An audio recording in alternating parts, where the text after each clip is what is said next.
غوث اعظم یہ تو رفع یدین کرتے تھے، آپ ان کے ماننے والے ہیں، یہ آپ کے پیر ہیں، تو آپ لوگ رفع یدین کیوں نہیں کرتے؟ غوث پاک رضی اللہ تعالی عنہ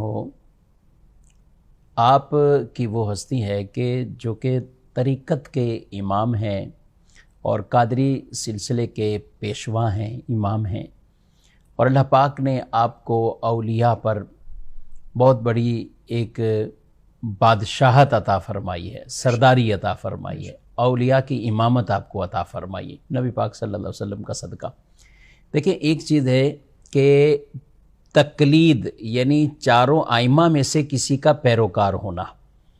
غوث پاک رضی اللہ تعالی عنہ آپ فقہ حنبلی کے پیروکار تھے، اور حنبلی فقہ میں رفع یدین کیا جاتا ہے، تو بالکل آپ اسی طرح رفع یدین فرمایا کرتے تھے۔ اور یہ بات بھی لوگوں میں بعض اوقات مشہور ہے کہ آپ پہلے حنفی تھے پھر بعد میں آپ حنبلی ہو گئے، ایسا نہیں ہے، آپ شروع سے ہی حنبلی تھے، حنبلی فقہ کو آپ فالو کرتے تھے اور شروع سے ہی اسی میں تھے۔ ہاں اللہ نے آپ کو علم اتنا عطا فرمایا تھا کہ آپ چاروں فقہ کے اعتبار سے، حنفی، حنبلی، شافعی، مالکی، سب کے اعتبار سے فتویٰ دیا کرتے تھے، اور یہ کسی کسی کو ملکہ ملتا ہے، تو آپ فتویٰ دیا کرتے تھے، اس مقام پر آپ فائز تھے،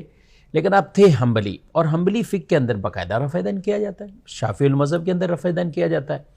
تو دیکھیں ہم ہیں حنفی،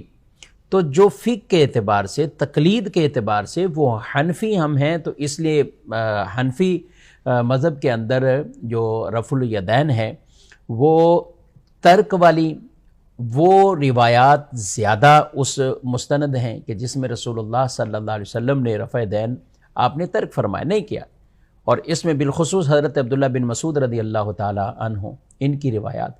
کہ جنہوں نے بارہا صحابہ کو رسول اللہ صلی اللہ علیہ وسلم کی نماز پڑھ کر دکھائی، تو صرف ایک تکبیر تحریمہ میں ہاتھ اٹھاتے تھے، اس کے علاوہ ہاتھ نہیں اٹھاتے تھے۔ تو چونکہ ہم حنفی ہیں تو حنفی کو فالو کریں گے، اور غوث پاک حنبلی ہیں تو وہ حنبلی طریقے سے اپنی نماز کو ادا کرتے ہیں۔ لیکن یہ ضروری نہیں کہ کوئی مرید کسی ایسے پیر کا ہی مرید بنے کہ وہ حنفی ہے تو یہ حنفی کا ہی مرید بنے، ایسا نہیں ہے۔ دیکھیں حنفی، شافعی، مالکی، حنبلی عقائد میں سب برابر ہیں، یعنی عقائد کے اندر ان میں کوئی اختلاف نہیں آپس میں، یہ فروعات فقہی مسائل میں اختلافات ہیں، عقائد میں نہیں۔ تو جب عقیدے میں کوئی اس طرح کے اختلاف نہیں ہے، اس چاروں امام برحق ہیں، ان کے پیروکار بھی برحق ہیں، تو اس لیے یہ اعتراض بنتا ہی نہیں، کیونکہ یہ تو کسی جگہ یہ نہیں ہے کہ آپ حنفی ہیں تو آپ کسی شافعی پیر کے مرید نہیں ہو سکتے، حنبلی پیر کے مرید نہیں ہو سکتے، ایسا نہیں ہے، بلکہ طریقت کے اندر آپ وہ چاہے جس کو فالو کرتے ہیں آپ، لیکن ہو جامع شرائط پیر، آپ ان کے بیعت ہو سکتے ہیں، ان کے مرید ہو سکتے ہیں، تو لہذا اس میں کوئی کسی طرح کا مذائقے والی بات نہیں۔ اور خود غوث پاک رضی اللہ تعالیٰ عنہ آپ بھی تو لوگوں کو فتویٰ دیتے تھے، اور چاروں فقہ کے اعتبار سے آپ فتویٰ دیا کرتے تھے، تو لہذا یہ اعتراض کرنا ہی غلط ہے اور سوال ہی غلط ہے۔ باقی ہم حنفی ہیں، ہم ترک رفع یدین سے نمازیں پڑھتے ہیں، اور حنبلی اور شافعی وہ رفع یدین کے ساتھ نمازیں پڑھتے ہیں، وہ بھی ٹھیک ہیں، اور ہم بھی ٹھیک ہیں اپنی جگہ۔